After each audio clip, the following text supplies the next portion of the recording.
Kita sebagai manusia yang tercipta sebagai manusia biasa, kita pasti pernah merasakan sakit hati, dengki, melihat orang yang bahagia, melihat orang yang sukses. Tapi, apakah kita tahu? Apakah di antara kalian tahu apa sebabnya kita iri hati dan sakit hati melihat kebahagiaan orang lain?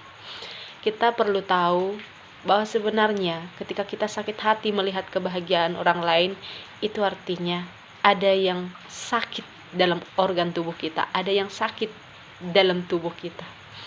Jadi kita tuh harus koreksi diri, terutama hati kita.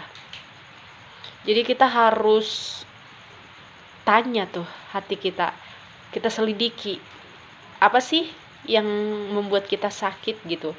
Pasti ada akar-akar kepahitan yang tersimpan di dalam hati kita. Pasti ada kekecewaan yang sebelumnya. Itu yang membuat kita sakit hati gitu.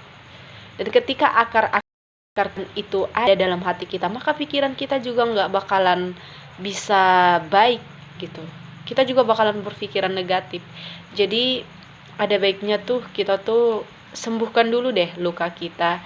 Kalau hati kita sudah sembuh dari luka, maka pikiran kita juga bakalan baik. Kita bakalan berpikir positif terhadap orang. Dan ketika kita melihat kebahagiaan orang lain, kita akan bahagia juga.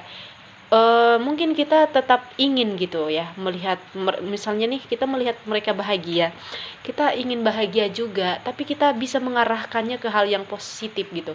Misalnya kita melihat orang sukses, kita pengen sukses juga, tapi kita nggak sakit hati, tapi kita jadikan itu jadi motivasi. Oh iya ya, aku harus bisa kayak dia gitu. Nggak kayak kita kalau misalnya kita sakit hati ya, kalau kita iri dengki, pasti pikiran kita kayak gini, ih apaan sih, itu pasti ini deh, pasti ada aja gitu kesalahan yang muncul dalam pikiran kita yang dilakukan si seseorang yang sukses nih gitu. Ada aja pikiran negatif tentang dia gitu. Jadi kita sebagai manusia yang punya Tuhan, kita harus bisa memaafkan segala hal yang menyakiti, segala hal yang mengecewakan kita, agar kita bisa menjalani hidup kita penuh dengan